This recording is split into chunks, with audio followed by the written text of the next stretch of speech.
Okay, it's 5 o'clock. I'm going to call to order the March 5th, 2020 Committee of the Whole with closed session. Let's have a roll call, please. Mr. Fleck, I'm here. Mr. Guerin, Here. Mr. Gentry, Here. Mr. Quagliano, Mrs. Melendi, Mr. Troy, Here. Mrs. Maiorino. Okay, we have a quorum. Next item on the agenda is to go into closed session for the items listed in the agenda. Is there a second? Second from Ms. Maiorino. Let's have a roll call. Mrs. Maiorino, Mr. Troy, Yes. Mrs. Melendi, Mr. Quagliano, Mr. Gentry, Yes. Mr. Guerin, Yes. Mr. Fleck. Yes. Okay, we're in closed session at 5 o'clock.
If anyone is interested in making a public comment during the public comment period, we'll ask that you fill out a form and drop it in this tray right here. So if anybody, just raise your hand and I can bring you one if you want.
Okay, it's 6 o'clock. We are out of closed session.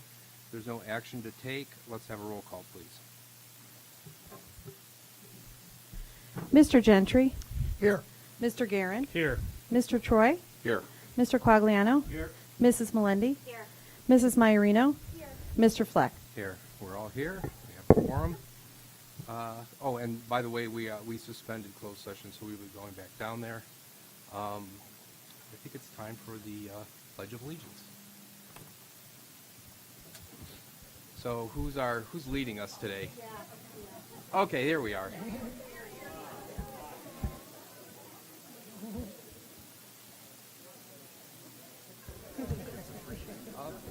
First of all, there's a lot of people here. I want to welcome you all. What we do is we normally have some students lead us in the pledge. They get to introduce themselves, and then they'll lead us in the pledge, and then they'll come up here, and we'll let them take over the meeting for a while. Okay? Okay, so we have some students from McCabe Elementary School, and these friends were our highest fundraisers for our spring fun run. So say your name and what grade you're in. Right here, Reagan. Reagan, What grade? kindergarten. Hallie, kindergarten. Isla, first grade. Jacob, second grade. CJ, second grade. Cameron, first grade. Are you ready, guys? Okay, ready? There's the flag right there. I pledge Allegiance to the flag of the United States of America and to the republic for which it stands, one nation, under God, indivisible, with liberty and justice for all. Good job. Stay right here. Good job, you guys.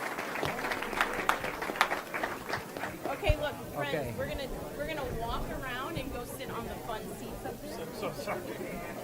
Yeah? Okay, look, we're gonna go this way with Mrs. Sarah. Come this way, Reagan. It's gonna be awesome.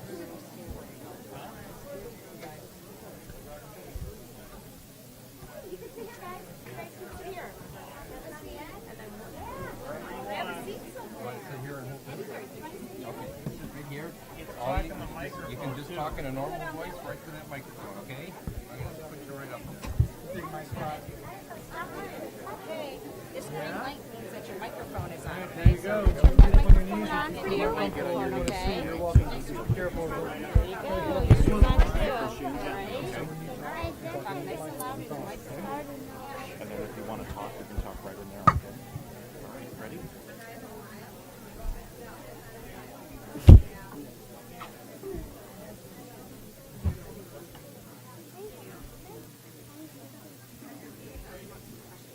Here you go.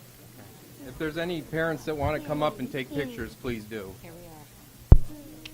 Okay. Yep.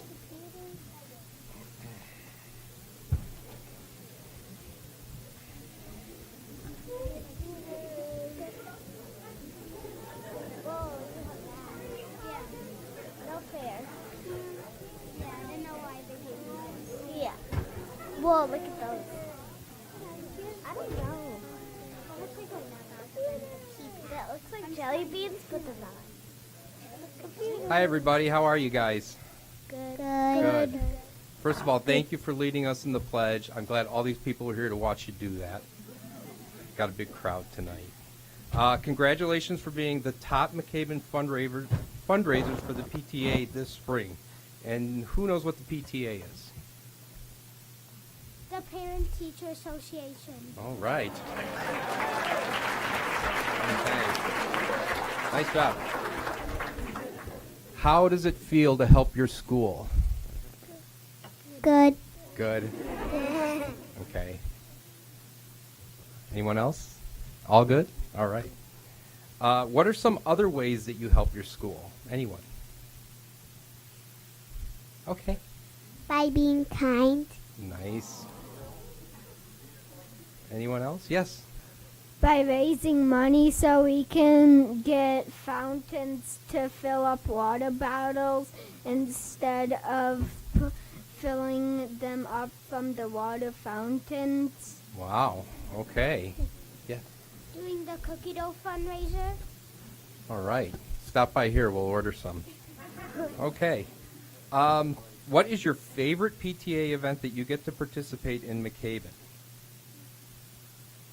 Okay. Raising money for your school. Okay. Somebody's going into marketing. So. Is there a fun run coming up? Yeah. Are you guys all going to do that? Yeah. All right. Good for you. And what is Opera for the Young? Do you know what that is? Okay, what is it? It's where opera people and some kids from our school work together and make an opera. Oh, wow. That sounds like fun. Okay. So we know that the last fundraiser will be used to buy the school 4 water bottle filling stations, as you guys told us. And how does that make you feel that you helped make that happen? Yes. I feel happy because now instead of filling a lot of bottles on a tilt, we can put them straight up. Okay. Okay. I like that. All right. So, thank you. What we're going to do is we're going to come up behind you. We're going to take some more pictures. We got marketing and environmental defenders and PR and a few others. We'll be right up. Thank you.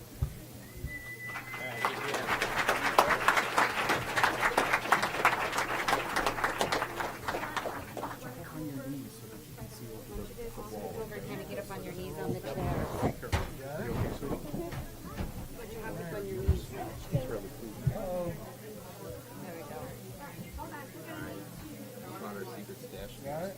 we go. Can we double up on a chair, guys? Here you go. Okay, can you all see? We'll see if Mr. Armstrong can Okay, see us all. we're gonna push them a little closer. Chill in a little tight. Here we go. We're gonna slide you over. Ready? Here we go. Go for a ride. Perfect. Okay.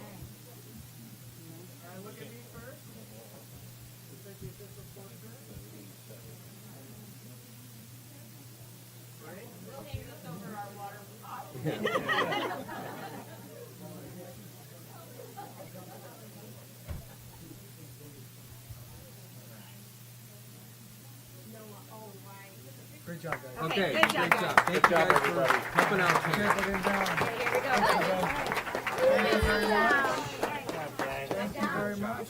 Thanks for reaching out. That's very exciting. Thank you very much. I love your carriers. You did great. Okay.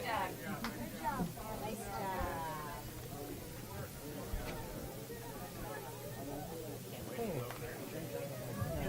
Water bottles, I hope they have a ribbon cutting for it. they probably will. I'll bring a shovel. Groundbreaking.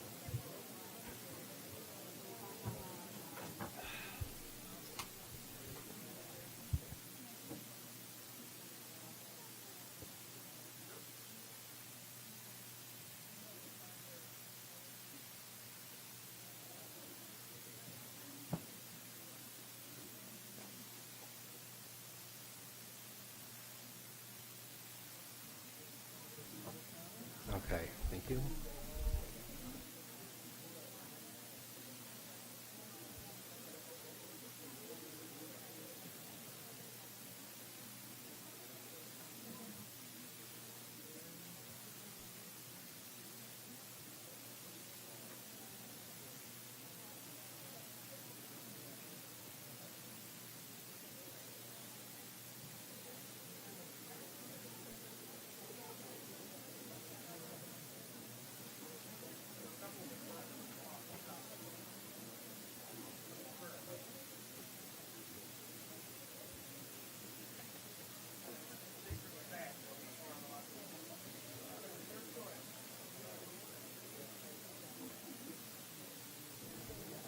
All right.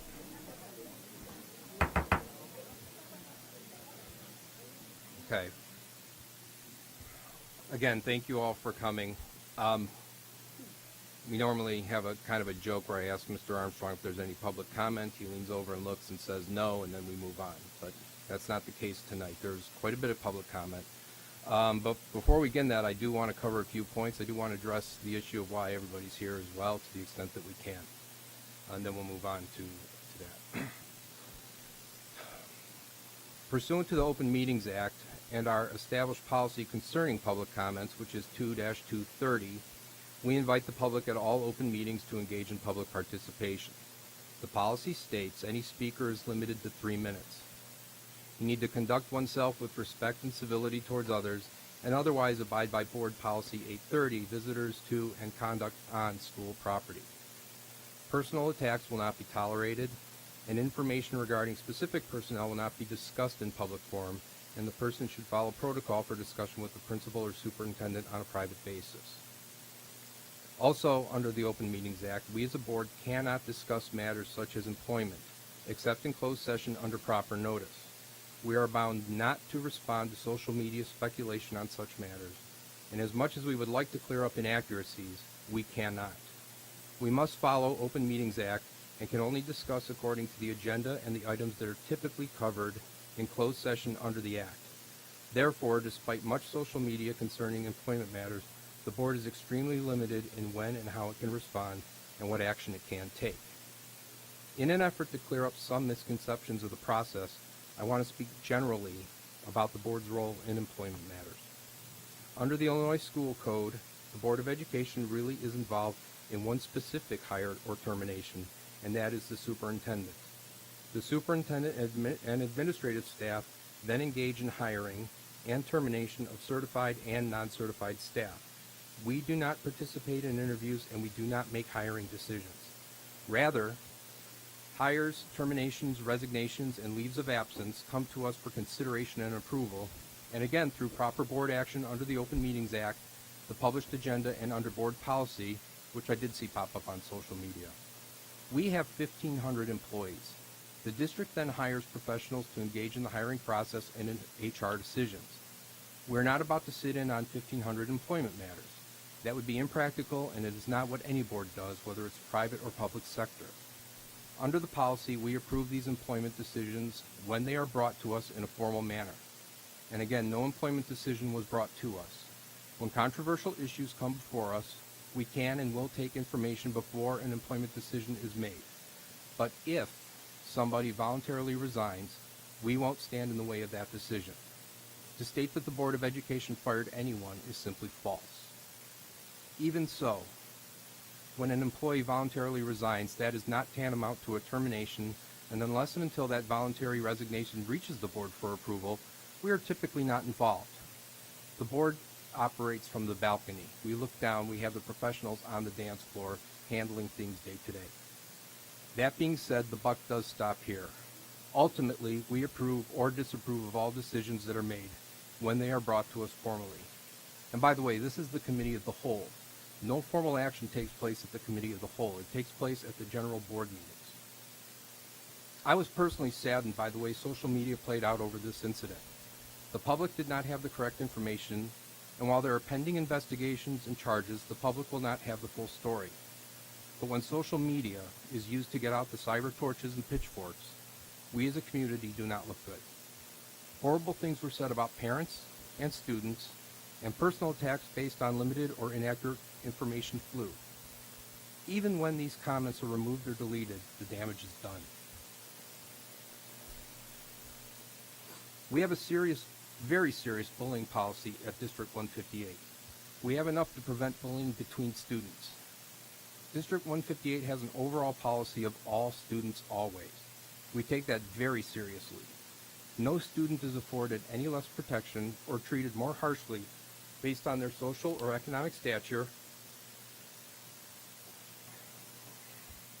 Marco Rubio, their academic performance, their behavior performance, their race, religion, orientation, or any other factor.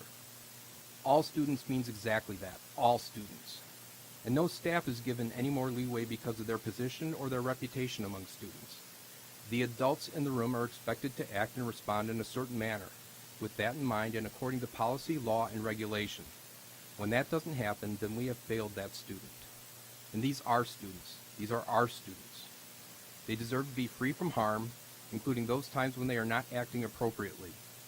The level of response to an incident must also be appropriate. I want to point out two very public incidents that recently occurred in our state that have a direct bearing on what is being discussed. The state of Illinois, State Board of Education, recently issued new rules regarding student discipline and physical contact and holds on students. The Huntley Board of Education doesn't get to ignore these. The district must follow these rules. Second, you may have heard of Lincoln Park High School in Chicago, where they recently removed the principal, assistant principal, reassigned a dean, and removed its basketball coach and suspending the rest of the season. The community was in an uproar because they didn't know all the facts. But when more extensive and substantiated details shed light on the allegations that directly led to those decisions at that high school, in a closed-door meeting, some members of the local school council, the employment decisions made a lot more sense. We simply cannot conduct employment matters on Facebook, and we cannot and will not respond to the many baseless allegations that were made against this administration, the board, and the process. We'll continue to follow policy and the law. The Board of Education supports our students, our staff, and our administration. There have been calls for the board to resign. I'm not even sure where that's coming from. If some of us are no longer on the board because of this incident, then the first order of business ought to be to change the policy from all students always to all students sometimes, or some students always. But as long as we are on this board, it starts and ends with all students always. Okay. Now we'll go through the public comments. I'd like you to, if you can, step up, state your name. You can say what your address is, and then you can start speaking. I believe it's Mike Doty. Is that right?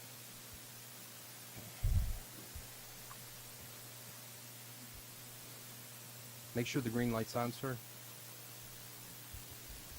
Is it okay if I bring up some excerpts that I hand to the board? I made 8 copies. Sure.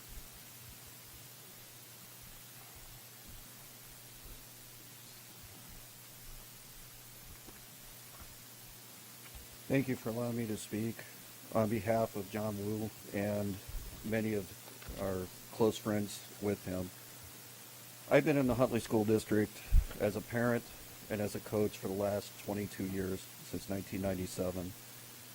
I've worked with John for 15 of those through coaching. I helped him get into the high school to coach when he came with me. And his whole aspect with this is to be for the students. He gave up an additional $10 an hour to come and work with students. His goal here was to do nothing but coach. That's his passion. Help students. He was asked to come in and be a track coach this year. He's never taught it because other staff members believed in him, just as I do. I pulled up from the school website student discipline, and I'm not here to pick on those 2 students. They were my kids as offensive line coach. But in this particular instance, I know them, and to say I'm disappointed in them is an understatement. These students disobeyed staff members, being John, who told them to get down. They were the prohibited conduct that they did was inciting a fight. They violated criminal law just in of itself by inciting the fight and creating disorderly conduct. They provoked a breach of the peace. They alarmed and disturbed. This is why Mr. Wu had to take action. They engaged in activity that disrupted adversity, which affected the school by having all these students get there. John understands the training that he had, but this particular instance was fluid and fast, and he felt that he needed to protect students. It's easy to look at a camera, and I'm in administration, so I understand that. It's easy to look at a camera and look in hindsight, but you need to look in 2020 at what he saw at that time, which is what I do for a living. He had to act on that particular instance in order to protect other students in the fear of a fight. He pulled them down, is what he's told me. I haven't seen the film because he can't get it. He pulled them down, and these 2 students were escorted. In the middle of that melee, there's 800 students or more, or I'll put it at several hundred, making noise. He did not hear Mr. Bellin say, "Let go." Once he realized that, he did, is what he's told me. I've known John for 15 years. He's never lied in his life. He will be brutally honest with you. He will laugh with you, he'll joke with you, but he will be brutally honest. And in this case, I totally believe him. So based on that, he used reasonable force to handle this issue. Hands-on only. He didn't shove them. There's rumors that he may have choked this kid. I find that hard to believe. If he's got his hands behind him, how can he choke him if he's pushing them forward? It's impossible to do. I do this for a living as a law enforcement officer, and I'm not going to say which area I work at, but this is what I see. I do this every day. The State Boards of Education website, which I have there. Sir, I want to let you know that you're at 3 minutes. You're beyond 3 minutes. Just if you can. Am I okay? Yeah, please Continue? go on. But I want to let you know that All right. you can have it. You have the paperwork in front of you for the State Board of Education website. It's page 2, 3, and 4. It talks about de-escalation. In the middle of a fight, it's very hard to de-escalate something. As much as we want to do it, and with the training, which is really where this boils down to, through the CPI handbook, I got this from a principal I know and I work with. It only talks about a one-on-one or a two-on-one. It doesn't talk about a melee, where there's several hundred students in that room, video tapping, everything. We need to understand that. Realistically, John wants to understand this issue. It's larger than just his incident. Students are going to feel empowered to continue to do whatever they want.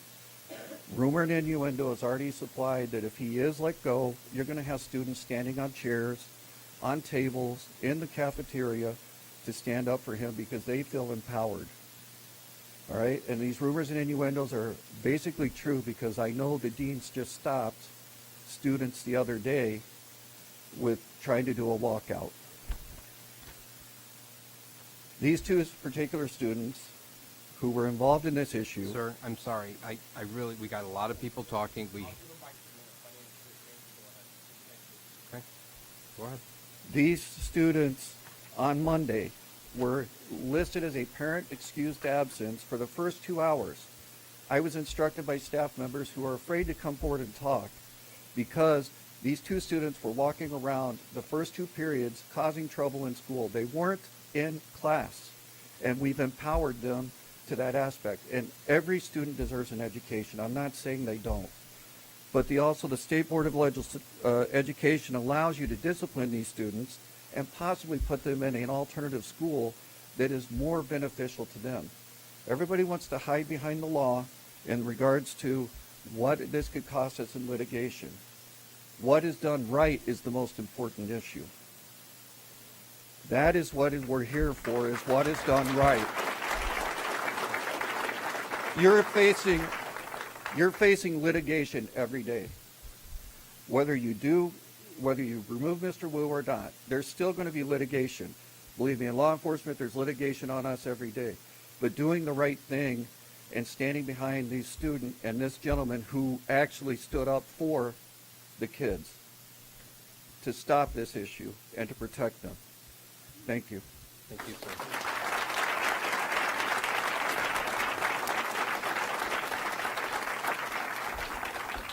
Next, we have Dana Wiley.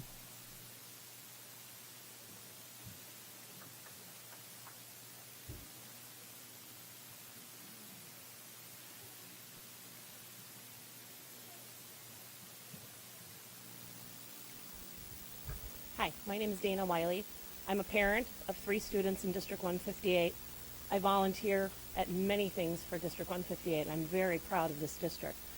I also don't envy any of your jobs at all, because I know as a volunteer that the things that you do are thankless and tireless, and you don't get paid nearly enough to be able to do these things. But as a parent, I feel that we're failing by allowing young people to continue to make poor choices, and they will be empowered to do so. So I'm speaking on behalf of Mr. John Wu. I've known him for several years.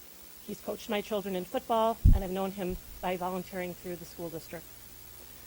I feel that by being empowered to do so, they will know that there's no accountability, remorse, or responsibility. The situation is one that required an adult to diffuse energy and control the crowd to avoid more issue or potential violence. The students wanted to cause issues to bring attention to themselves, even if it's negative.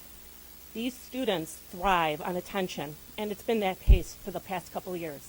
I know this personally because my family's been affected by this negative attention that these students choose to bring upon themselves. The majority of those children in our district, for the most part, want to succeed and please. Many of them want to do well. But some, like the ones in this case, want any attention at any cost. Sadly, this case cost the livelihood of a respected adult that had a job to protect students and the staff at the high school. It's a shame that the school and your board have to discipline when it should be started and done at home. But if it's not done at home, what else is able to be done? I don't feel that you can keep turning a blind eye, making it worse for the majority, only to protect squeaky wheels. The rules and the standards that we have to hold young people to the things that are going on to make them successful in life. And we're failing them if we allow them to empower themselves, to continue making mistakes and not allowing them to fail so that they feel accountability and they feel remorse. These aren't lessons that our schools should have to teach, but if it's not being done at home, unfortunately, our schools are our last resort. I please ask for you to make it right and hire John Wu back. Thank you very much for your time.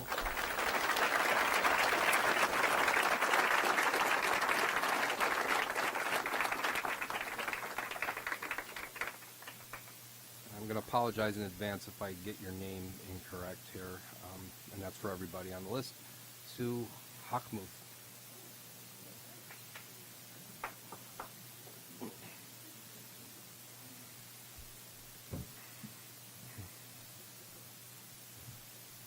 Good evening. Thanks for having us here.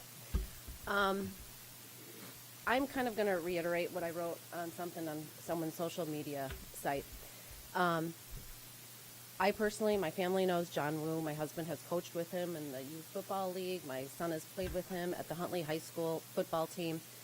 I feel very blessed to live in this community. I mean, if this doesn't tell you, I don't know what does. We're very, very lucky to have the tight-knit group and the support from each other, which is why we're here. I feel bad for John Wu because he had the finger pointed at him for being in the middle of what Huntley High School doesn't want to deal with, is a lawsuit. It's not right. It's not fair. You talk about how it's an anti-bullying school, but Huntley High School is getting bullied by a family. And I, as a parent, and I might speak for everybody else in this room, but I, as a mother, work so very hard to teach my kids to stand up for what they believe in. And you see something wrong, you do it. John Wu was hired to be a security guard. That is what he did. But the district, the school, is getting caught up in what society can't handle. Disciplining. Obviously, the parents can't. So what John did was right. What the school is doing is wrong. They're sweeping it under the rug and having John be the one that's taking the blunt of it because they're afraid that they're being bullied and to face the facts. So that, to me, is what is one of my biggest problems with this whole thing. It's not right because you are setting the environment as us as parents have worked so hard, that your educators have worked so hard since kindergarten not to do, is bully people, and that's what he's doing. So yes, the right thing to do, because you have a community that respects and adores this school district. You have a community that wants someone that was standing up for the right thing, his job back. It's simple. It's simple. Don't be scared of this family. You guys have them. I know them personally. I know them. I know the havoc and the chaos that they have done. So yes, I, and along with the whole town of Huntley, is asking you to reconsider what has taken place. Thank you.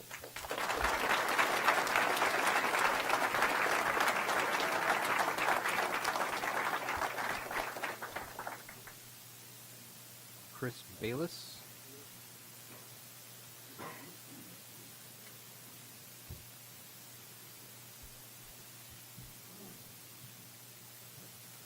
I'd like to thank you guys for giving me the opportunity. Obviously, we all know, you guys have all saw, you spoke about social media. You can obviously see by today, Coach Wu's a loved man. Okay, Coach Wu, I've known him for a good 8 years. He coached my son for 2 years. Nothing but a stand-up man doing stuff for the love of the game and the love of the development of children. Last year, he takes over at the high school. starts working there, nothing but good things. I understand the situation you are as a boarder and as administration, Mr. Rowe. I've had the ability, being on the executive board for the Huntley Mustangs for the last 5 years, to understand what it's like to have to deal with parents at a different level, okay? I don't even know if I want to talk about this incident. Let's talk about the culture that we as parents have created for our kids. No longer can we just say, hey, my son made a mistake, they need to be disciplined, or daughter. No, we're now at a point that we're going to put out threats and idle threats that make our administration have to get back on their haunches and be worried about being sued for a lawsuit. I'll personally tell you, in 1986, I was dragged down the hall by an 85-year-old nun by my tie. It probably choked me out a little bit, and all the people around me thought it was absolutely hilarious. Now, the last thing I was going to do was go home and tell my mom and dad that happened. I understand where you're at. I get why you have to get back and think and go, hey, we can't afford to do this to the school. I've worked with some of the administration. Like I said, back in Mr. Owen, you were the principal. We were interviewing because I was part of the Mustang program. It was great. We were getting insight from the community. What I'm telling you today is I'm not here to say you did anything right or wrong, because you know what? I don't have all the facts. I can't see the video. I'm going on what I know from Coach Wu. And that is just a guy that's passionate, is only going to do right for those kids, no matter if they played football, they didn't play football. What they are, there's out there for the development of children. If he made a mistake, let's give him a chance. If, I'm not saying he did. If he made a mistake, let's take a look at it. Let's look at this. As you sit here today, you're looking at a community, right? There's 3,000 children in that school. You have 4,000 people that signed a petition saying, hey, you know what? See, I'm not good with details. That we're telling you, hey, we get why you made the decision, but we're all good with it, reversing it. Let's not cause the next thousands of kids to have this happen. Thank you.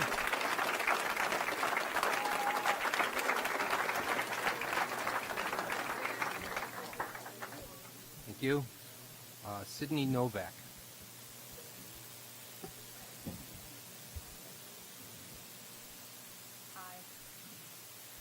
Hi, my name is Sydney Novak. I am a senior at Huntley High School. So I've known Coach Wu since my junior year. So junior year wasn't the best year for me. My growth plate slid out, played student basketball, and Coach Wu was there every single day. He was cheering me on. I never even knew the guy. He was just talking to me in the hallway, and I was just like, who is this? And he was just like, how are you doing? How are you feeling? What's going on? And I was just like, why is this weird man talking to me? But, so later after, my growth plate came out, went back in, he still talked to me. He still was involved in my life. So senior year came around, and he would always check in with me. He would be like, how are you doing? How's it going? And I would also volunteer my time as an athletic trainer for the football team in the off season too. And I would be giving water, we would be joking around. And I've never even had him as a coach, but just as a personal friend within the school, he was always there for all the students. He always checked in with everyone. It didn't matter if you knew him or not. He would just go up to you. He would hand you candy. People called him the Candy Man too, because it would just make your day all the time. And it was just a really good experience and atmosphere to have him at the school. And now that he's gone, it feels like it's missing. And I know a lot of students feel the same way because, some of them are here. Some of the football team is here too. And it just kind of sucks that this happened to him. And I saw the ending of the video. I saw how he was, with the boys escorting them to the office. He wasn't, choking them. He was just, pushing, his shoulder and, just guiding them to the room. He wasn't, verbally, or physically, harming them in any way. He was just gentle. So, thank you.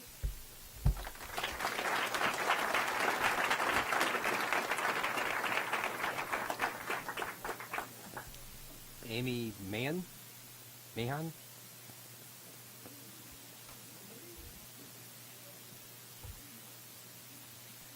Hi, my name is Amy Mahan. I have 4 students that 2 have graduated, one's a senior, and one's a freshman. I've known Coach Wu for many years. A perfect example of how he is with the students is my daughter was bullied in the beginning of the year. Somebody threatened to punch her in the face. She went to Johnny. Johnny told her who to go to speak to somebody up above him to just tell him that she was getting bullied. The teacher, we took all the information. The student got a 3-day out of school suspension. The bully's parents went to the school, bullied the administration. She got a 1-day in-school suspension. My daughter was bullied. Somebody threatened to hurt her. I emailed everybody in this room. Principal Beelan, he responded to me. Nobody else did. She was able to go to Coach Wu and tell him anything that was going on. Who's my daughter supposed to go to now that Coach isn't there? He always had her back. He watches my younger daughter. He's there for the students. He's there for the right reasons. And I really hope that you guys can do something so that children have somebody to go to when there's a problem. They've got somebody who will guide them, help them out, and always be there to support them. Please reconsider. Johnny's a great person. Thank you.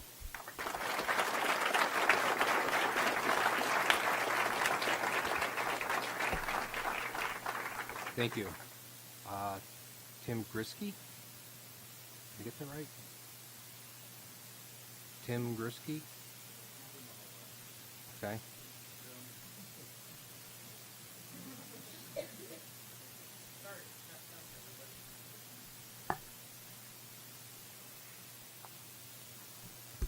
Hi, thanks. My name is Tim Grisky. I'm a District 158 resident and parent of a high school, Huntley High School freshman.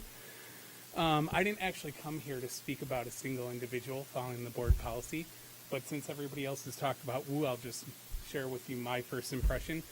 Luke played hockey for 4 years. He joined the football program last summer. We were so impressed by Wu and the other coaches, we pledged $5,000 to the program this year. So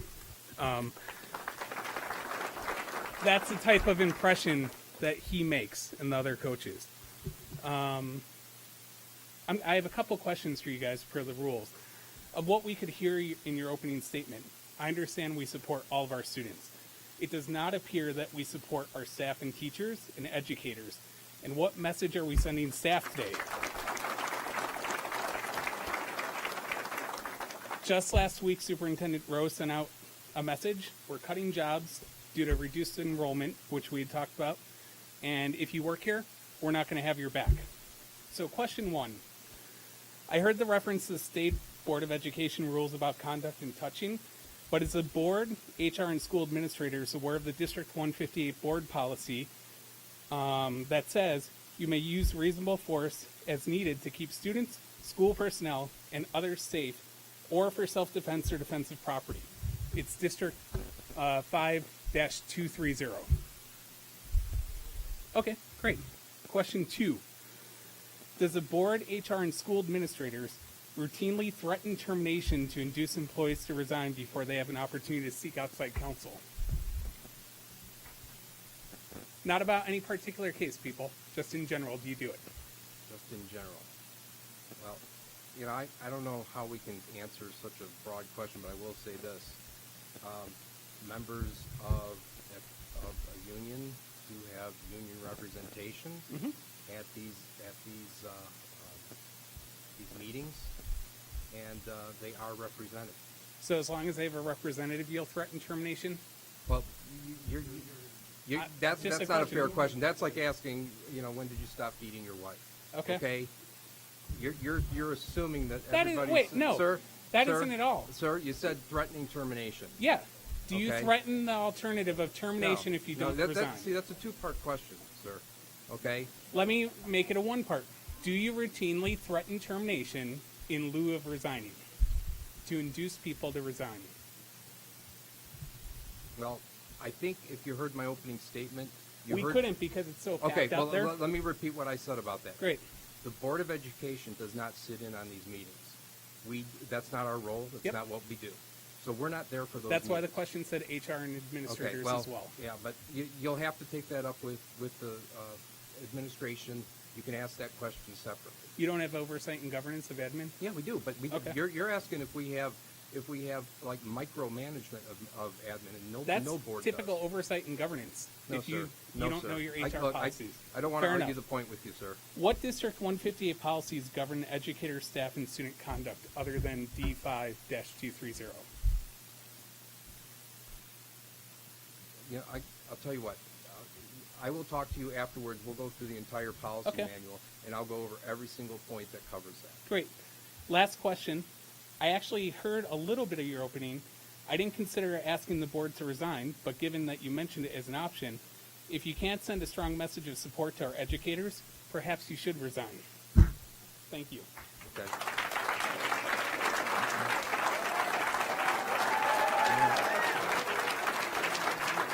Thank you, sir. Okay. That wasn't really a question. That was more of a statement. Okay, Matt Guido.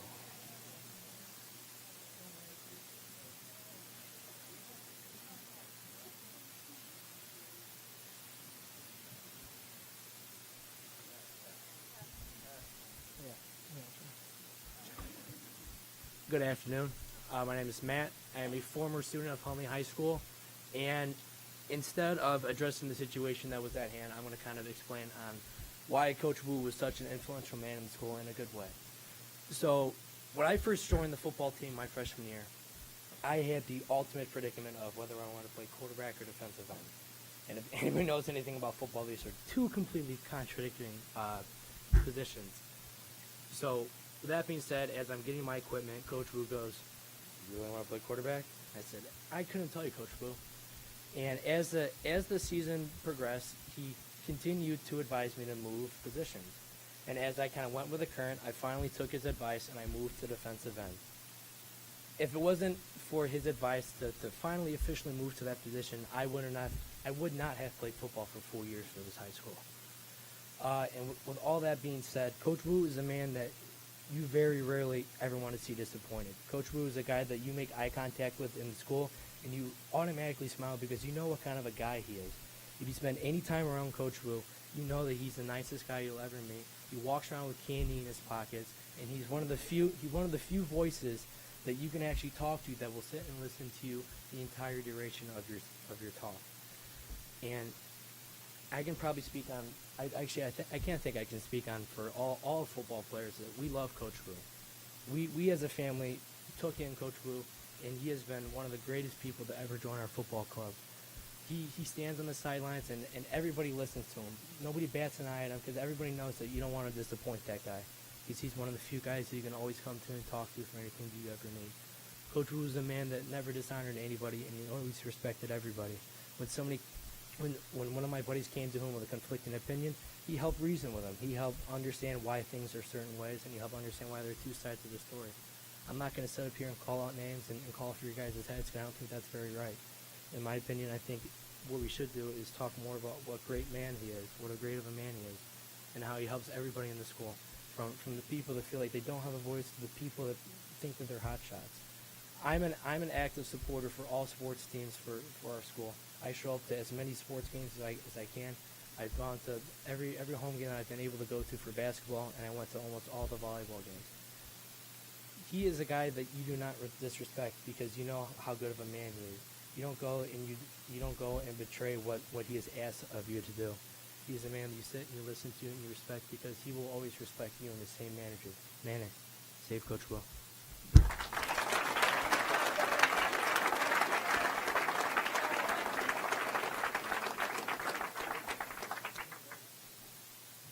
Thank you very much, sir. Michelle Chan.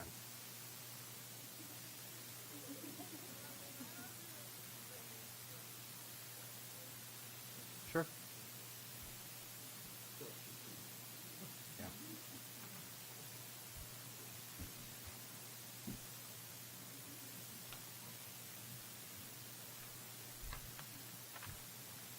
Hi, I'm Michelle. I'm Kayla. I'm Sunny. And we're all sophomores at Hunley. Mr. Wu is our sponsor for our Asian American Club at the high school since freshman year. We've known Coach Wu since freshman year, and he's helped us create our club, and he makes our club what it is today. He has created a huge impact on each individual student at the high school, and how and after he left, we've noticed that it's been more empty, and it hasn't been the same without him. He's helped me become an independent leader and growing my independence within the high school. He's always been there for anyone that ever needs him or needs to be heard. I've always talked to him about anything. He would always brighten my day, even on the days where I would believe it was going to be one of the worst.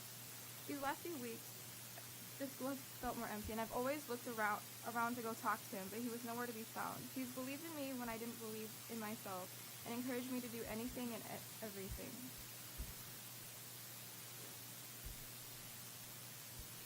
He's helped me learn so much more than what I can learn at school. I could always talk to him about what was wrong, and he gave me the best advice. And he always cheered me up.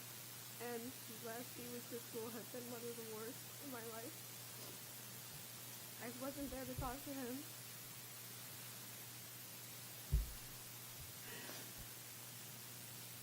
The students at Home High School miss him dearly, and nobody's able to hear about our problems.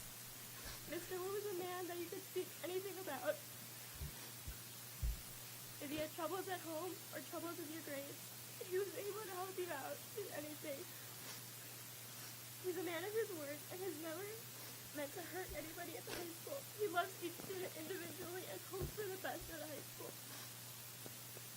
Without his attendance, the high school has been solemn and empty. Walking in the hall of students, realize his absence and never feel the same as when he's there. He's helped so many people grow as an individual inside and outside of the school. Those who have left the school to move to different counties have always remembered the impact that Mr. Wu has made on them. Nobody can attain the impact that Mr. Wu has made on us today, except that when he's not there, you feel lonely. You feel that you have nobody with you in the halls that you can talk to. So we ask, as students, to listen to the student voice. We ask to bring Mr. Wu back, not only for the students, but for the school. We are only 3 of 3,000 that attend Huntley High School. And 3 out of 3,000 in this community, Mr. Wu has made a huge impact on students, educators, parents, and families. Mr. Wu deserves to return to Huntley High School for the students and for everyone else. Thank you.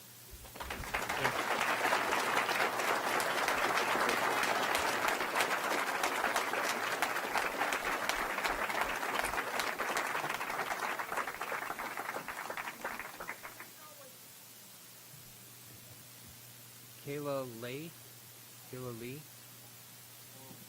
Oh, it's all part of that group? Okay, thank you. Was that, Suni was part of that group also? Thank you. William Herzog? Herzog.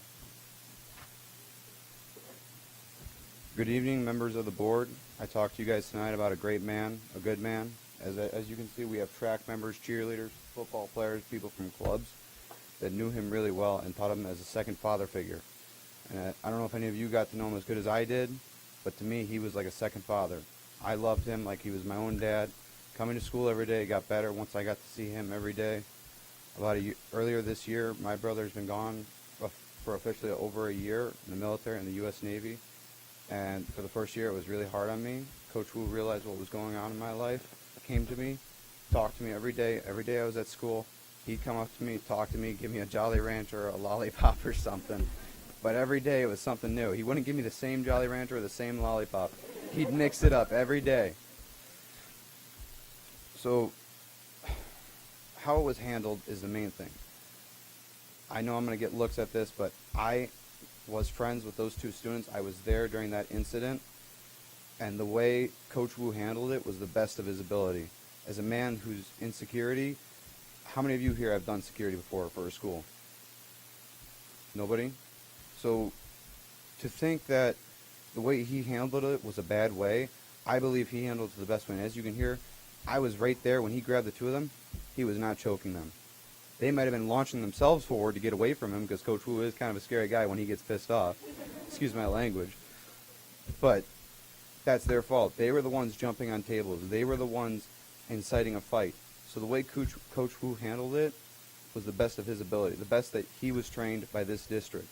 If there is a better way you guys think that could have been handled, then that's on the training part of his job. I believe there should have been a better way to train him if you guys believe that giving him the option to either be terminated and have this on his resume or being resigned or having to resign and not have it on his resume. That's like picking either eating a bowl of beets or picking a bowl of candy. I mean, what are you guys going to pick? You guys going to pick the bowl of candy? I know I would. But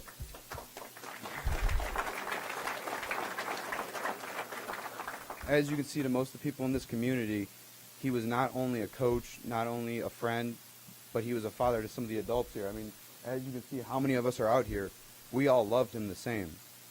And again, I don't know how well you guys knew him, but to us, he's the best man. I could see him. For me, when I think of Huntley High School, I think of Coach Wu.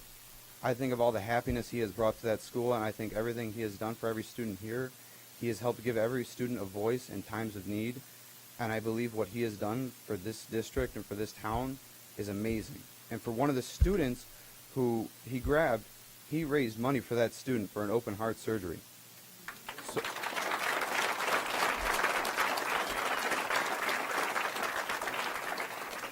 So the fact is, to me, that the fact that those families want to sue, or one of the families, which I will not name for security reasons, I believe that that is wrong. And the fact that you guys, not just you guys, but HR and everyone else in administration decided that giving him the option to be terminated or resign, there could have been a third option. As I talked to you earlier today, Dr. Rowe, the third option could be making him go through all the counseling and all the schooling you guys put him through before he got the job, then putting him on a 2-week probationary period instead of the 90-day probation period. And how he does in those 2 weeks, then you guys can decide.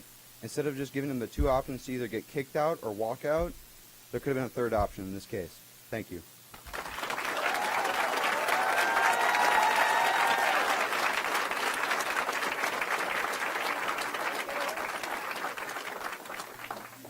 Aaron Pengallo?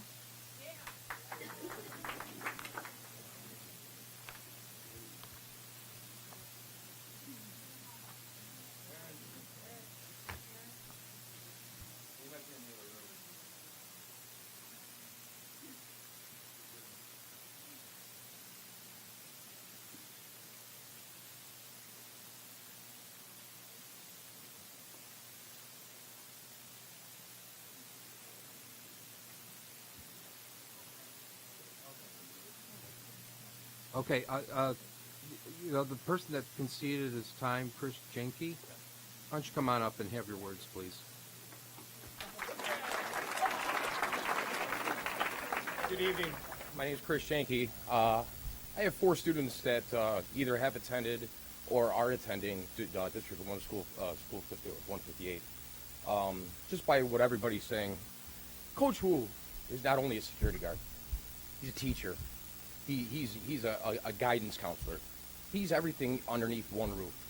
I don't think that he got a fair shake at the options of being fired or resigning and being able to go teach somewhere else or be in a school district somewhere else. I know what kind of man Coach Wu is. Kind man, fair man. I have 3 boys that went to Huntley Mustangs program. One that's in Huntley High School right now. He's a junior, plays football. And one in the Mustangs program that will be attending high school next year. Coach Wu has affected every one of them, given them to the confidence that they need to succeed, not only in life, not only in football, but in every aspect. Okay, Coach Wu is a great man, and I think this all needs to be reconsidered. Obviously, the community is behind him. This is our school district, Huntley, and in surrounding areas, whoever attends 158, this is our school district. We need to be heard. It needs to be reconsidered. Thank you.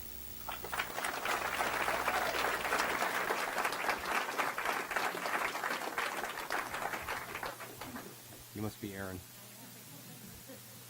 I was in the cheap seats in the overflow. Thank you very much for meeting with us tonight. My perspective on all of this is I'm a people leader for my career and in healthcare. So there are a lot of parallels to the work that you do and the work that we do in healthcare. What I ask is, are you approaching this from a just culture? Just culture is important in our lives and in our school and in our homes. And I want you to consider something, and I'm going to tell you a story. You can stop me if you want, but it's important because I have a child who has had difficulty in school, who took it upon himself to explain he has an autoimmune disease that attacks his brain. He's the bravest person I know. I trusted in the school system. There was a teacher who I allowed to abuse my child for almost an entire year until I discovered, and I will tell you that I had the support of the administration at the school he was at, and I applaud them for the work that they did. But I ask you to consider looking at past cases. This person was brought upon this board and is still employed in your district. So I ask you to please consider just culture. It's vitally important. I know Coach Wu. I love Coach Wu. Coach Wu doesn't stop with just these kids, just our athletics, just school. He is at the high school volunteering on the weekends. He drove my stepfather, who has Parkinson's, back and forth so he could watch my children play ball. He's more than just a man. He has a heart of gold. But I beg you and I implore you, from leader to leader, please look at past cases. Please follow just culture. His whole entire employment, who he is to every single person in this room, and who he is to all of my children, is vitally important. I know that there is an opportunity, hopefully after March 23rd, for you to consider it different with different facts, and I beg you to please let Coach Wu come back.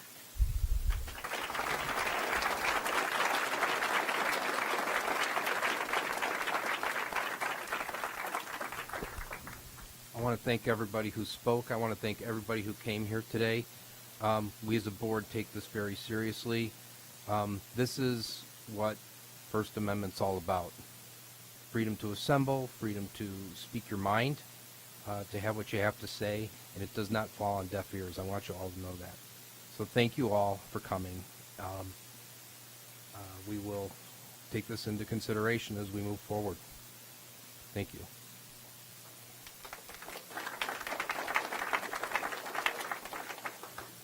And as my predecessor used to say, you're welcome to stay for the rest of the meeting if you'd like. So, that being said, why don't we take 5 minutes for those who would like to move on, and then we'll reconvene.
Thank you for coming in.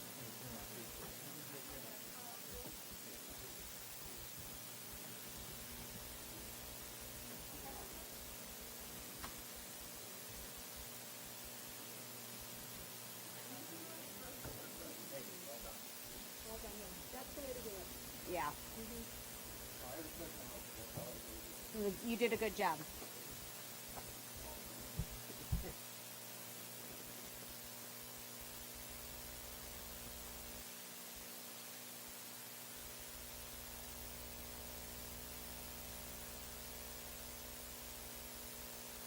All right. Thank you all for your patience. Okay, item 7, revision and adoption of the agenda. Sorry, let me go through here. Looks like we have comments on everything. I'm going to just pull legislative committee number 12. There's some things happening, but it can wait. Okay. You want? No. Okay.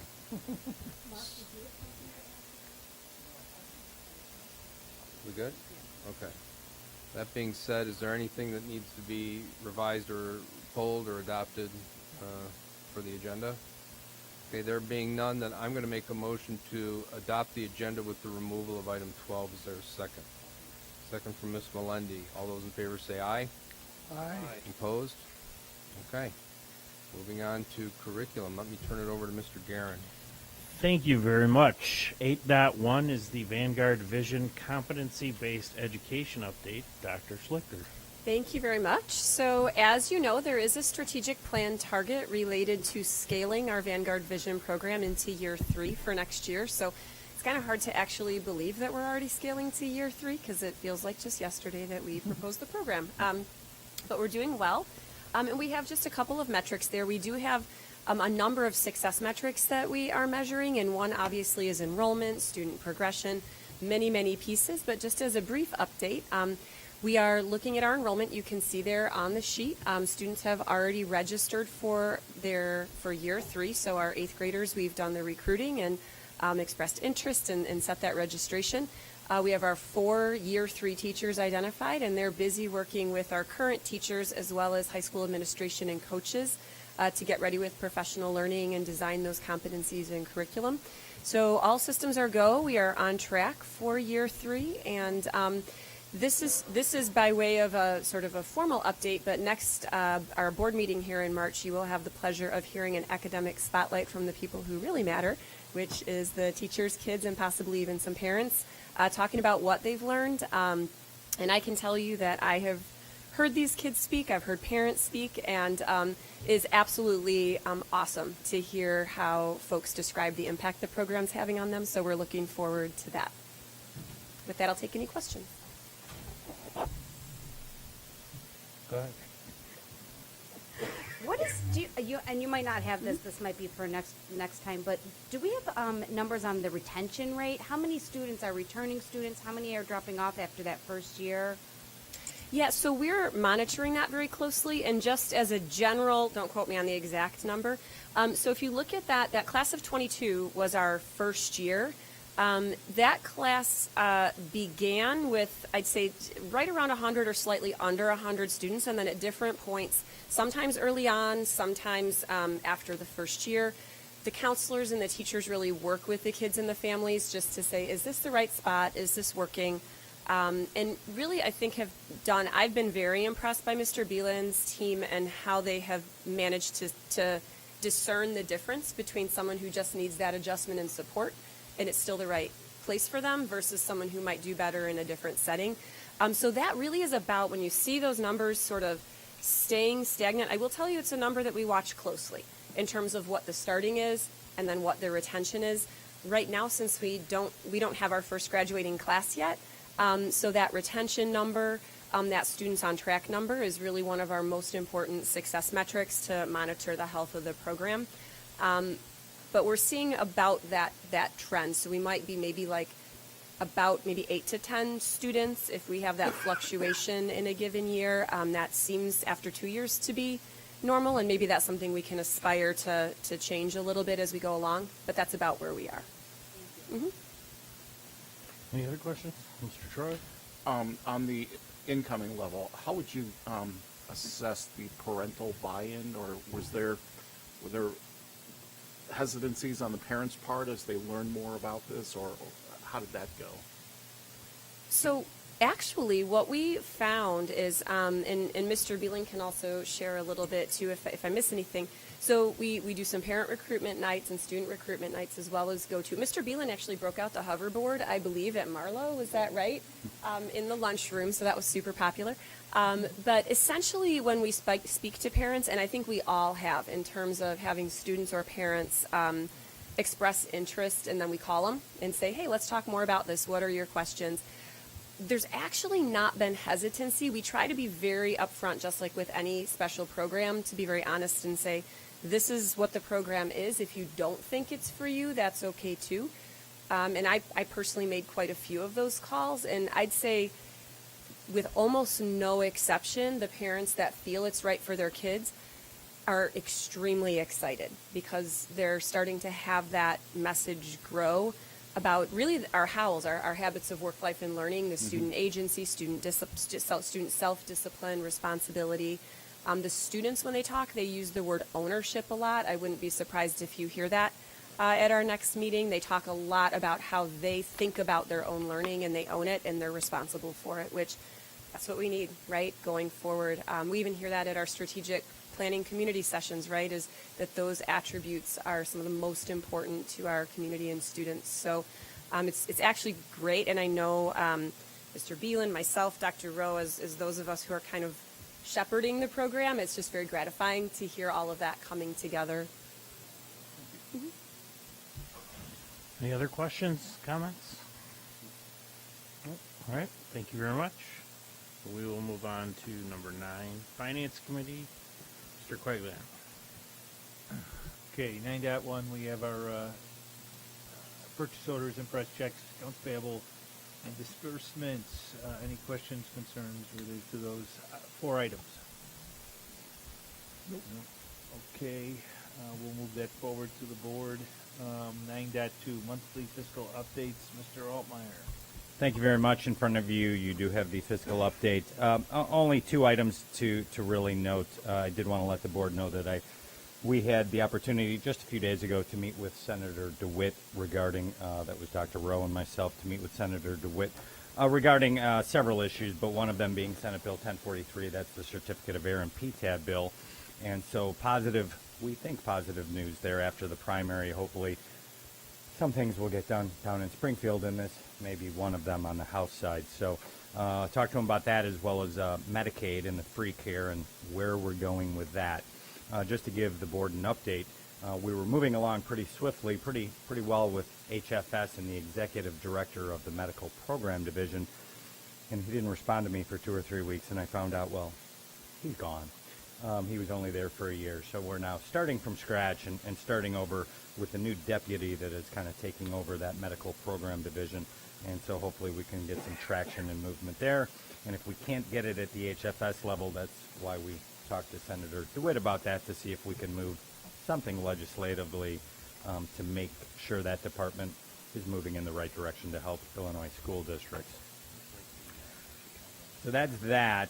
What's not noted in my fiscal memo is we did open the bus bids on February 10th, and we had intention of bringing the bus bids to tonight's meeting.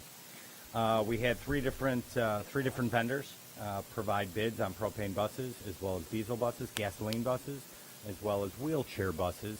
And because the bids were so competitive and we received kind of a bid we weren't expecting, over the last week, 2 weeks, we've been interviewing those that have submitted bids. We've been investigating, checking references. We actually have a bus, I don't know if we still have it on site, but we actually had a propane bus on site for which we test drove from one of the bidders that we weren't expecting to receive. So with that, we're going to bring that recommendation. Administration will bring that bus bid recommendation in 2 weeks at the board meeting. So stay tuned for that. I'm looking forward to hopefully moving forward with propane. So things are looking positive on that end. So, and we got some really good bids. So stay tuned. That's all I have on fiscal updates. I'd be happy to answer any other questions you may have. Comments, questions from anybody? Anybody wants to talk propane buses yet? Okay, we'll wait till the discussion out a little bit more. Yeah. And the propane. Curious. We also have our financial or activity funds report. Any questions or concerns about that?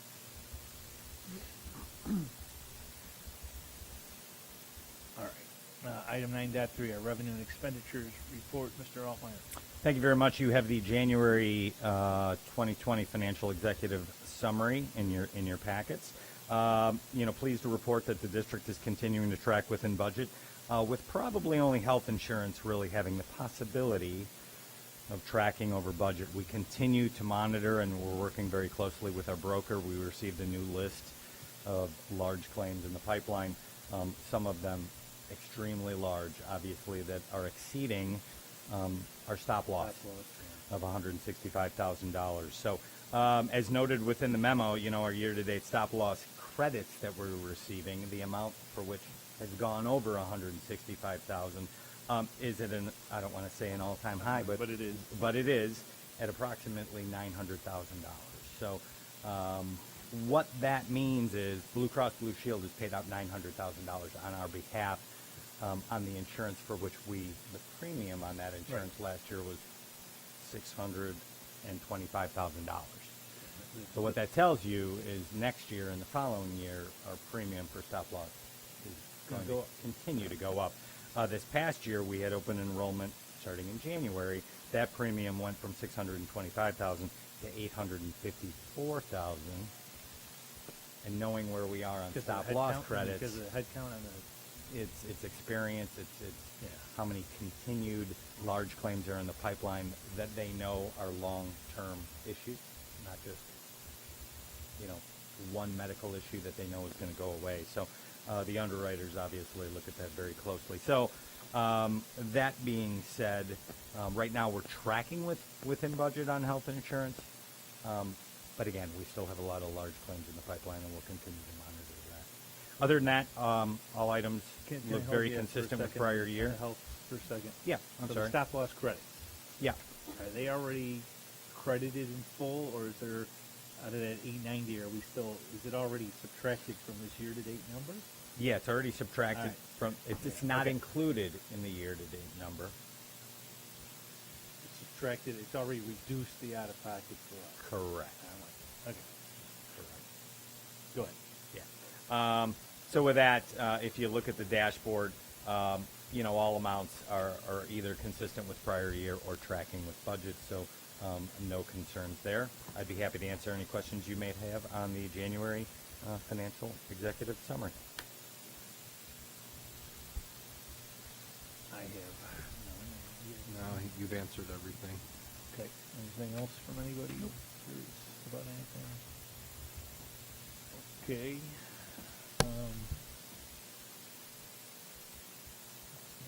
Okay, then we'll move on to 9.4. We have revenue contracts.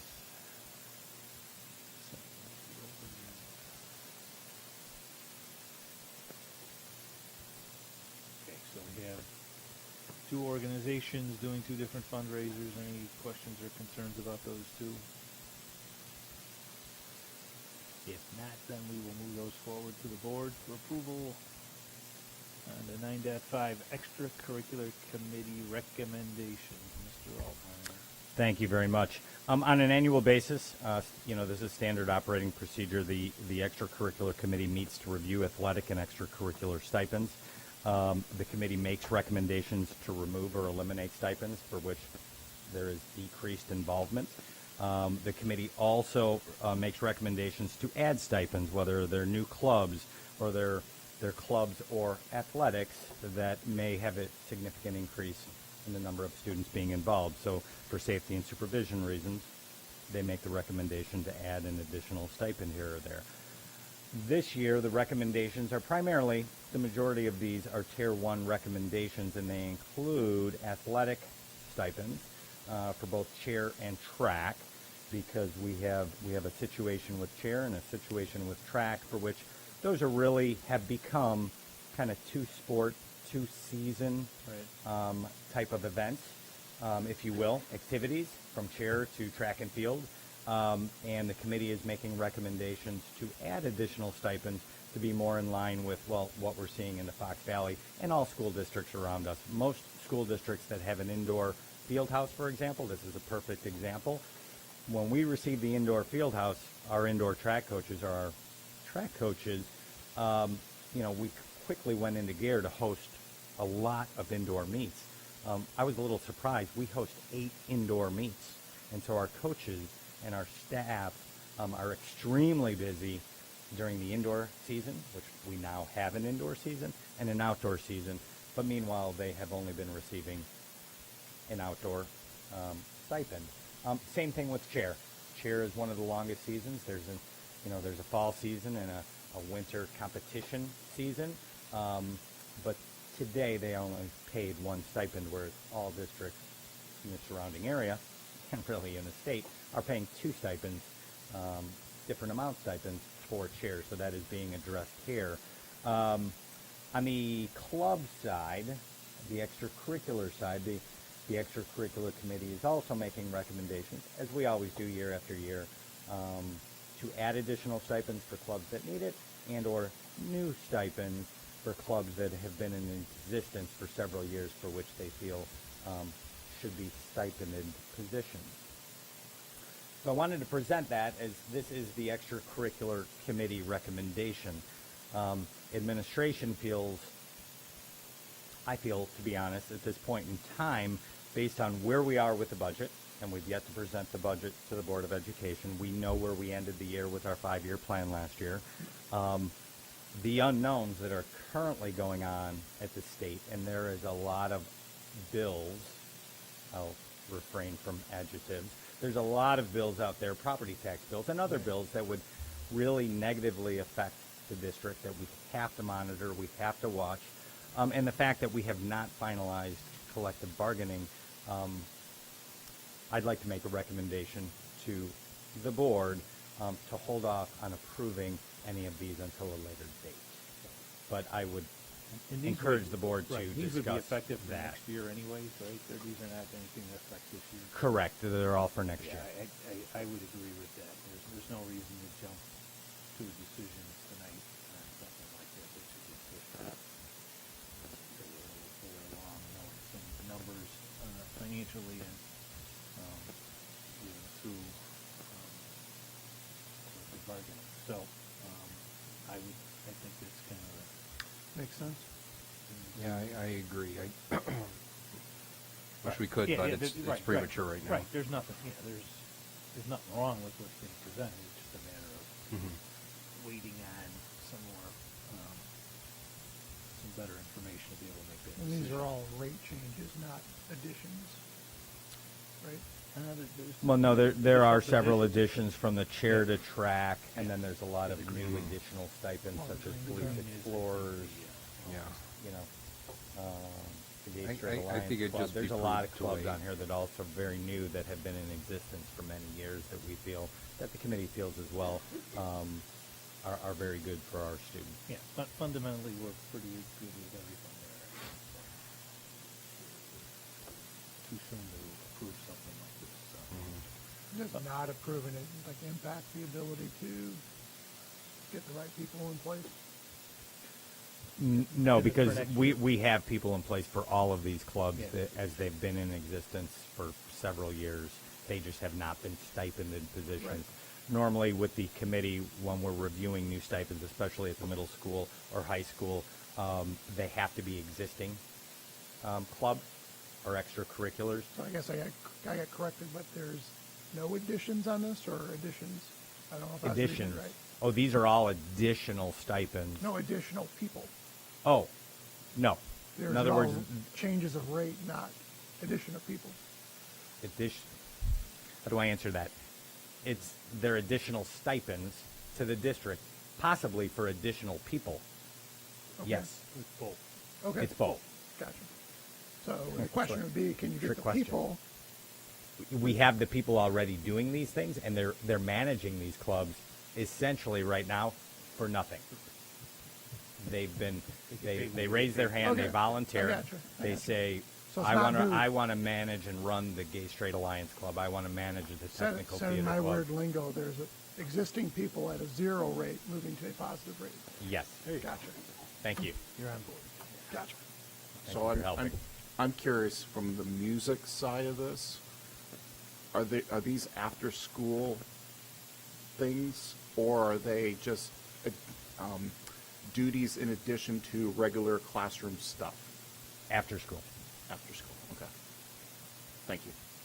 Great question. Okay. Any further questions on that item? Okay, so for right now, we're basically gonna table that right now. We won't bring it to the board for a vote. Yep. All right, on to HR committee. Okay. First item is 10.1, human resource update. Mr. Zier. Yeah, and the human resource update, I want to draw the board's attention to the bottom part of the memo on what the updates. We have some upcoming dates concerning non-renewals, reduction in force, that we are all on track to meet in terms of getting honorable dismissal lists to the HEA in a timely manner, which we have done so already this week. So as we know, we are preparing for a reduction in force at the March 19th board meeting. These are just the dates that we need to fall in line with according to school code in order for that to carry through, and we are on track to do that. Okay. Any questions? Okay, if not, next item is 10.2, reduction of contract days, fairly routine. Anything Yeah, to this add? this is fairly routine. You'll have a resolution to vote on at the next regular board meeting. Anyone that has contract days over 182 days, the board will essentially take those days away, and then we reevaluate those days. Usually you see them with school counselors, nurses, and some other positions across the district. So we work with administration to make a recommendation to bring those additional days back. Usually worked, leading up to the school year to prepare for students. Any questions or comments on that? Not, next item is 10.3 for action at the next board meeting. Memo of understanding, I think just clarifying some language that kind of clean up anything to add. Yeah, we had some probationary employee language that in a meeting between myself and HESPA, we just wanted to clarify. It's something that really hasn't come up in the past. Came up a couple weeks ago, so put together a quick memo. It's a minimal change to just clarify some language. We were on the same page, but we wanted to make sure it was written out very clearly. So we recommend moving that forward to the board at the regular meeting. Any questions or concern moving that item forward? Okay. With that, I will hand it over to Building and Grounds, Mr. Troy. Thank you. Item 11.1, O&M updates. Mr. Rinkosik, anything to highlight on this list? Yes, I'm happy to say that the last large summer 19 project closed out about a week ago, and we're focusing harder now on summer 20. Can you speak up, please? Pardon me? Can you speak up, please? I'm sorry. We closed our last large summer 19 project finally, and so we're looking forward now to just summer 20 projects.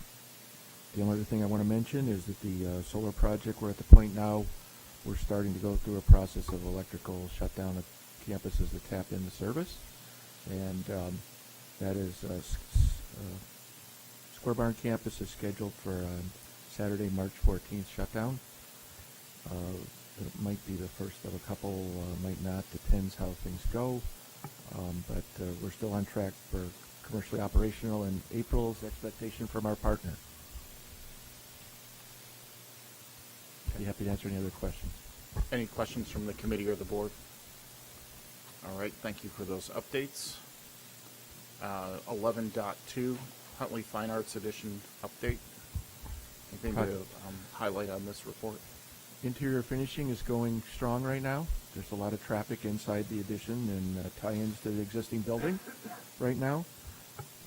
And we're working through getting prepared to start the exterior brick veneer on the building addition there very soon. Things are going well. We seem to be on schedule. Okay.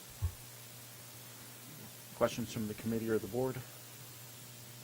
All right, thank you for that report. Item 11.3, exterior window repair bid.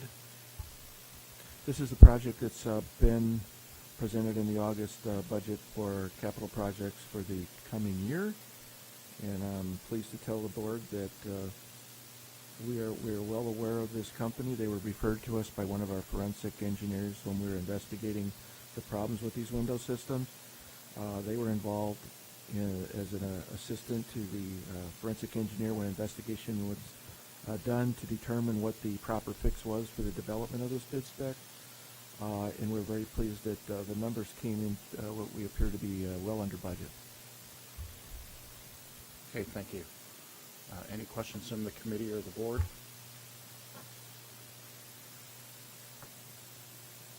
And you've vetted them yourself? Yes, they're good. Okay. Any objections with moving this forward then? Okay, we'll move that ahead then to the board meeting.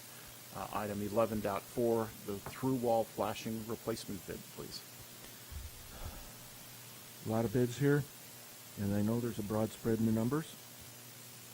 There are 3 bidders on this list who we have worked with before, and we've worked with the highest price bidder, and we've worked with the lowest price bidder, and they're fine bidders. The lowest price bidder, I know their operation. It's a small operation, low overhead. They've done work for us many times before. They assure me they have everything covered in this project. Went from my interview with them. I have no reason not to recommend them for this work. Okay, thank you. Any questions from the committee or the board? Just in general comment that I'm always amazed when there's a huge spread like that.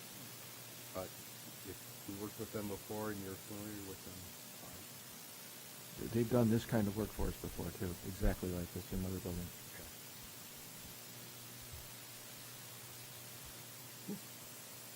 Yeah, and It's actually Martin School, the last major repair we did, and knock on wood, we have not a roof leak report since.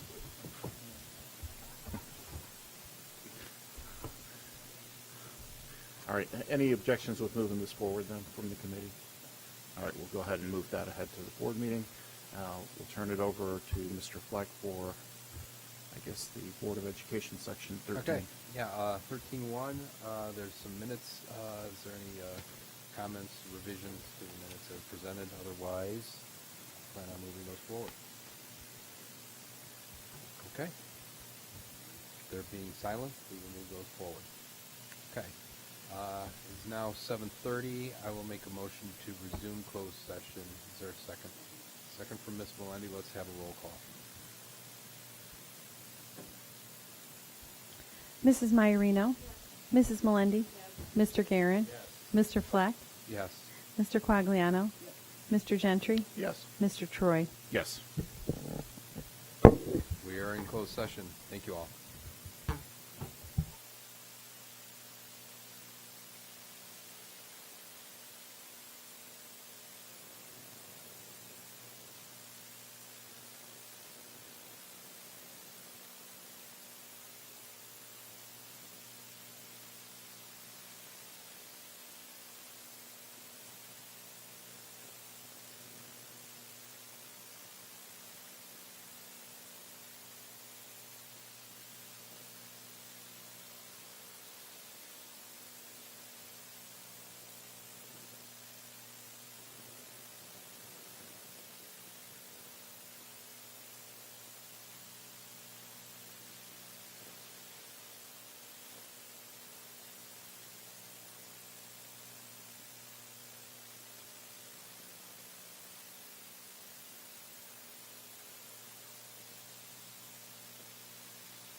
Okay, it's 8:28. We are out of closed session, which has ended, and there is no action to take. Let's have a roll call, please.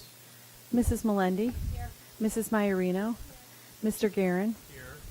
Mr. Fleck? Here. Mr. Quagliano? Here. Mr. Gentry? Here. Mr. Troy? Here. Okay.